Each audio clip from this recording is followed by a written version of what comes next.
Rawteur. The moment I read the words, "the real Korjan Mol closes each episode," something jumped out at me. The word real. Because why do we need to specify real unless there's a version that isn't real? That one word told me everything. They're blending the human and the synthetic in a way that feels intentional, strategic, and very careful. And once you start piecing all of the quotes from the article together, the structure of the show becomes obvious. The human host opens the episode on location, and then the human host closes the episode. Everything in the middle is synthetic.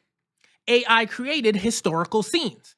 AI created characters. AI created environments. And inside those scenes, an AI version of the host shows up in what they call a cameo. But if it was really just a cameo, they wouldn't need to distinguish between the real host and the AI one in this press release. Now, every outlet uses the same wording, which makes me think that these articles are just that, a press handout and not analysis.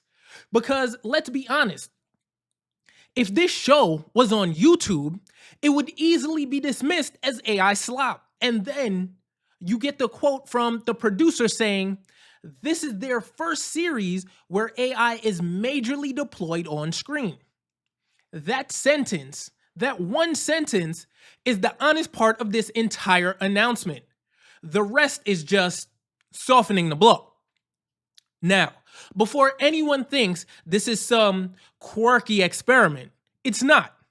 This is part of a bigger pattern that most American viewers don't even realize is already happening. You see, over in the UK earlier this year, Hearst released Killer Kings.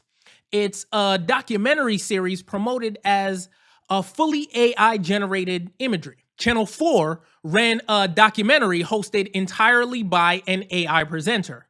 Variety even called it deliberately provocative.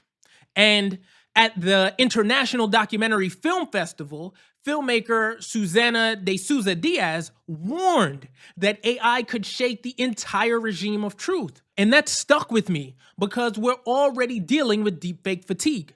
I mean, we're seeing Sora clips of SpongeBob stealing cars. I mean, I did an entire video of that, right?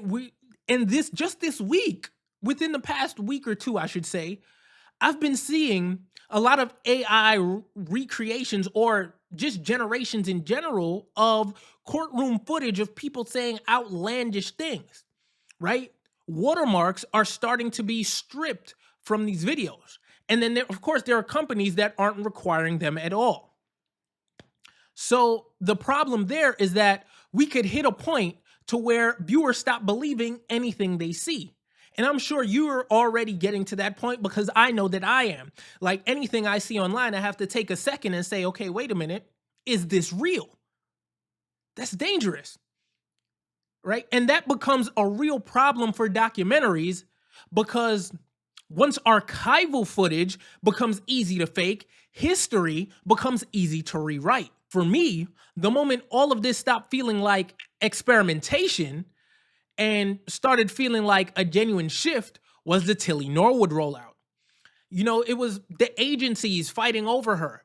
The idea that you could even represent an AI as if it were a person, even though it could be named something else tomorrow and sold again. Because, I mean, it's just a system, right? It's not a human being. It's the same machine, the same engine, dressed up as someone new. That was the first time it hit me that even the business side is trying to normalize AI talent as if these are individual people. And when you combine that with the way this press release is worded, you can feel that something is changing.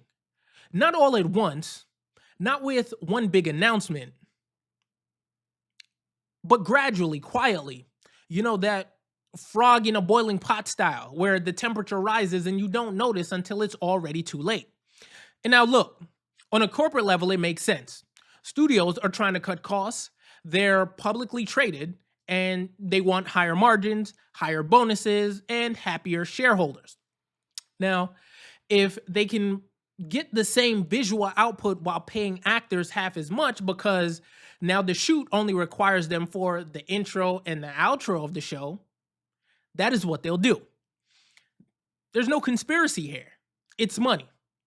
It's always money. It leaves us with the understanding that Tilly Norwood obviously never was the end of anything. She was step one, a proof of concept. You can swap the face, swap the name, and it's still the same core system.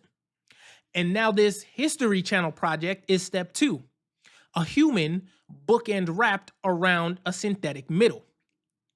And once enough people get used to that format, step three is going to be an entire series with no humans on screen at all.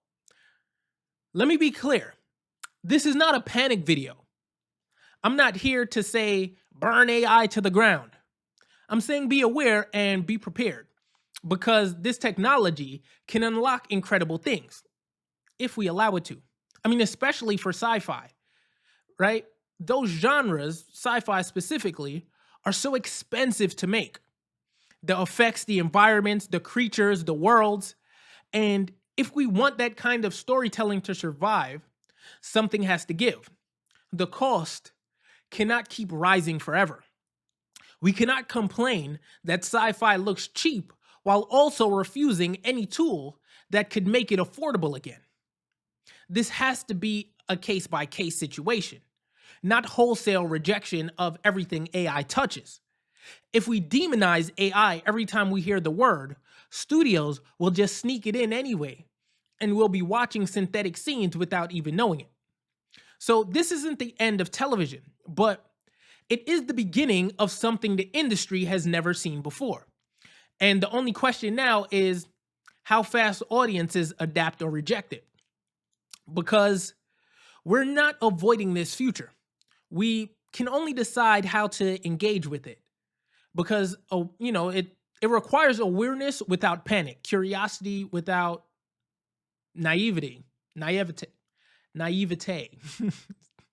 That's the goal. But what do you think? Will this become the norm? I mean, how long before every other show is 100% AI generated? And if you're against this, how long can you hold out? Let me know in the comments below. And for more industry insights, check out this video right here.